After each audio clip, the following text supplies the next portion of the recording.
और अब आदरणीय मुख्यमंत्री महोदय का आगमन, साथ में उप मुख्यमंत्री महोदय, पीडब्ल्यूडी मिनिस्टर और अन्य अधिकारीगण इंजीनियर इन चीफ आदरणीय मुख्यमंत्री महोदय का स्वागत करेंगे। चीफ इंजीनियर नवांकुर भेंट करेंगे उप मुख्यमंत्री महोदय को और अब ब्रीफ करेंगे चीफ इंजीनियर साहब, आदरणीय मुख्यमंत्री महोदय, आदरणीय उप मुख्यमंत्री महोदय, पीडब्ल्यूडी मिनिस्टर और माननीय विधायकों। इसमें बारापुला जो एग्जिस्टिंग बारापुला है सर, उससे ये जोड़ना था सराय काली खां साइड में सर। दो लूप रिंग रोड को जोड़ने थे, सराय काली खां और आश्रम जाने के लिए। अरे सर आगे जाइए, कैमरा ये देखो, अरे आप लोग नहीं मारोगे, इसको देखो ट्यूशन पूरा हो गया था नवंबर में कैमरा नीचे करो, वो दे दिया सर, उसका काम अभी चल रहा है। अरे भैया क्या कर रहे हैं, अभी निकल जाएगा, ये लैंड भी मिल जाएगी, साथ साथ काम हो जाएगा। ये पोर्शन सारा कंप्लीट हो गया सर। आज इस रैंप पर ये जो लूप है, ये सर्विस रोड है और साइकिल है, कितना आगे लोग टोटल 964 करोड़ का भैया क्या नीचे का ये जो ब्रिज है सर, ये एक्चुअल साइड पे और अगर आप इस साइड में देखें सर, ये हम रिवर के बिल्कुल हाफ पोर्शन तक पहुंच गए। अब सिर्फ जो लैंड ये अभी मिली है तो इसको जोड़ देंगे, इसके बाद ये सारा कंप्लीट हो जाएगा सर। और अब मेरा अनुरोध आदरणीय मुख्यमंत्री महोदय से इस नाम पट्टिका का अनावरण करें। मीडिया के साथियों से अनुरोध, प्लीज थोड़ा संयम बनाए रखें। ये वो इतिहास बनता हुआ, जो इतिहास आज इस क्षेत्र में बना है, बहुत बड़े ट्रैफिक जाम से मुक्ति मिलेगी। अब मेरा अनुरोध आदरणीय मुख्यमंत्री महोदय से मीडिया बाइट के लिए।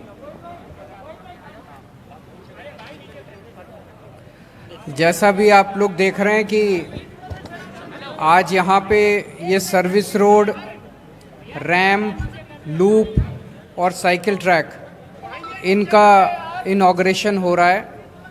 इससे इस इलाके के लोगों को ट्रैफिक जैम से मुक्ति मिलेगी। खासकर पूर्वी दिल्ली के लोगों को इससे काफ़ी सहूलियत मिलेगी। तो मैं दिल्ली के लोगों को और ख़ासकर पूर्वी दिल्ली के लोगों को बधाई देना चाहता हूँ। मैं पीडब्ल्यूडी विभाग के इंजीनियर्स को, कॉन्ट्रैक्टर्स को भी बधाई देना चाहता हूँ जिन्होंने ये काम पूरा किया है। जब से आम आदमी पार्टी की सरकार बनी है, पिछले 6-7 साल के अंदर दिल्ली में इंफ्रास्ट्रक्चर के खासकर बहुत सारे प्रोजेक्ट्स हुए हैं और जिस तेज़ी के साथ पीडब्ल्यूडी काम कर रहा है, समय से कम समय में पीडब्ल्यूडी अपने प्रोजेक्ट्स पूरे कर लेता है। जो एस्टिमेटेड कॉस्ट्स हैं उसमें बचत करता है। डिज़ाइंस इस तरह से बनाए जाते हैं जो कि ज़्यादा टिकाऊ होते हैं और बचत करने वाले होते हैं। क्योंकि अब दिल्ली के अंदर ईमानदार सरकार है, तो पीडब्ल्यूडी बहुत शानदार काम कर रहा है और इंफ्रास्ट्रक्चर को अब नेक्स्ट लेवल पे दिल्ली में ले जाने की पूरी तैयारी चल रही है। अगर आपके कोई क्वेश्चंस हैं तो।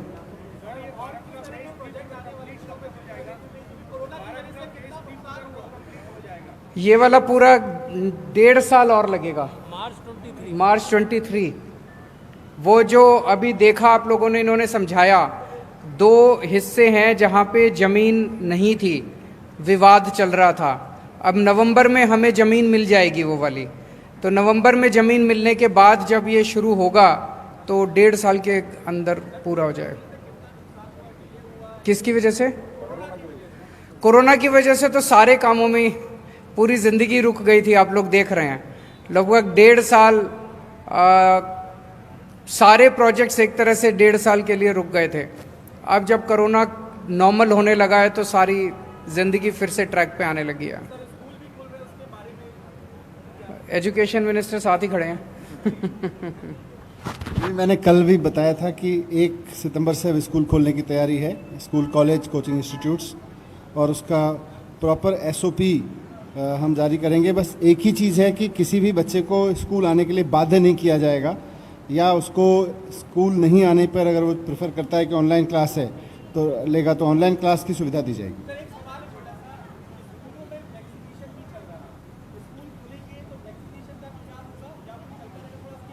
जहाँ जहाँ वैक्सीनेशन चल रहा है हमने उसकी पूरी समीक्षा कर ली है, और कुछ ऐसे सेंटर्स हैं जहाँ ज़्यादा क्लासरूम ऑक्यूपाइड हैं उनको कम कर लेंगे, लेकिन क्योंकि अभी 9वीं से 12वीं तक के लिए ही खोले जा रहे हैं स्कूल, तो इसलिए हमारे पास स्पेस हैं।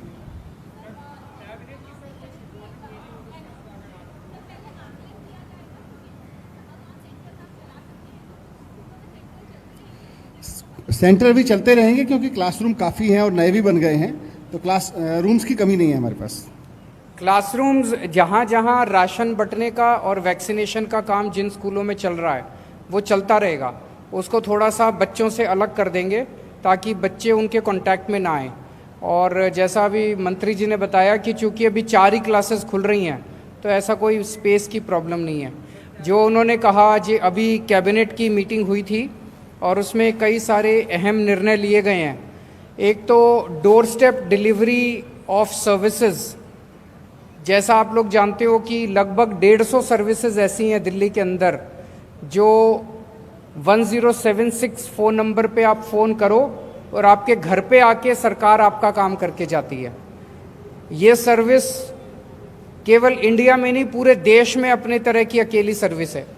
आपको अपना कोई भी काम कराना है सरकार से, आप फ़ोन करो और घर आके अफसर आपका काम करके जाता है। ये जो सर्विस कंपनी दे रही थी, जिस कंपनी को पिछले वाला कॉन्ट्रैक्ट मिला था, वो अभी इस महीने पूरा हो रहा है। तो इस सर्विस को एक नए तरीके से और ज़्यादा अच्छा बना के, सुदृढ़ बना के दोबारा इसको टेंडर को फ्लोट किया जाएगा।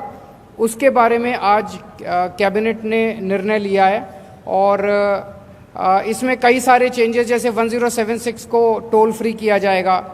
पहले पूरी दिल्ली एक ही कंपनी करती थी, अब इसको 2 हिस्सों में बांटा जा रहा है ताकि इनके बीच में एक तरह से कंपटीशन भी रहे।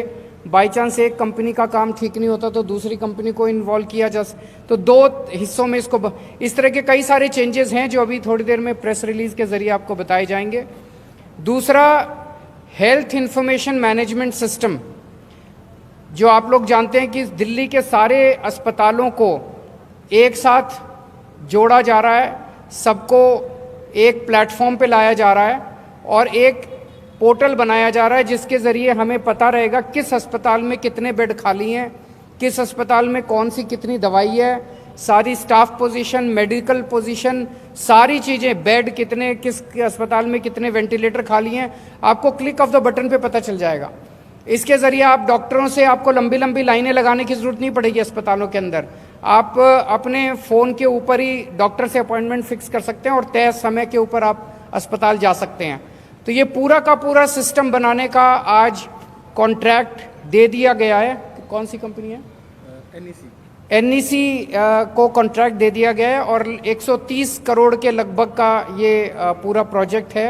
तो वो पैसा भी सैंक्शन कर दिया गया है और इस कंपनी को अवार्ड भी कर दिया गया है।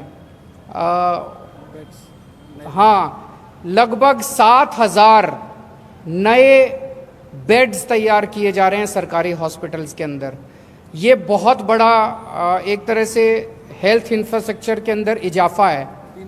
आज दिल्ली में सरकारी सेक्टर में 10,000 बेड्स हैं। सरकारी अस्पताल जितने भी मिला लो दिल्ली के, लगभग 10,000 दिल्ली सरकार के अस्पतालों में बेड्स हैं। अब 7,000 बेड्स और ऐड किए जा रहे हैं, 6,800 एग्जैक्टली। ये एक तरह से 70% इजाफा है। ये छोटी मोटी बात नहीं है और ये 6 महीने के अंदर बन के तैयार हो जाएंगे। तो एक तरफ अगर कोरोना की वेव आती है तो उसमें मदद मिलेगी, लेकिन अगर कोरोना की वेव नहीं भी आती है तो ये एक तरह से अपने लिए, दिल्ली के लोगों के लिए परमानेंटली 7,000 नए बेड्स तैयार हो जाएंगे। तो ये कुछ मुख्य निर्णय आज कैबिनेट के अंदर लिए गए।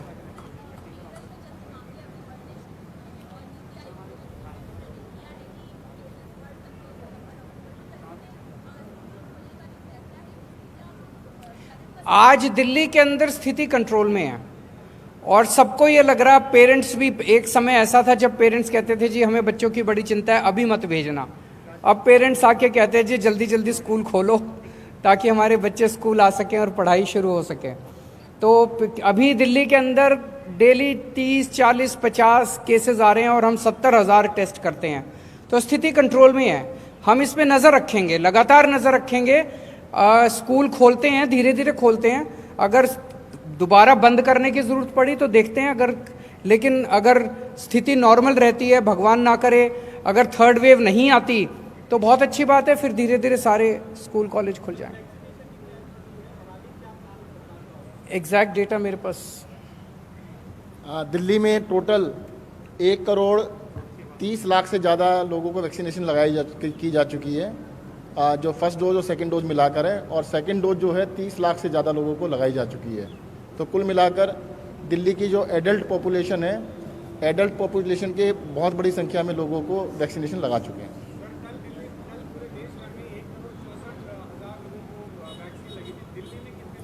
डेढ़ लाख से ज़्यादा लगी है।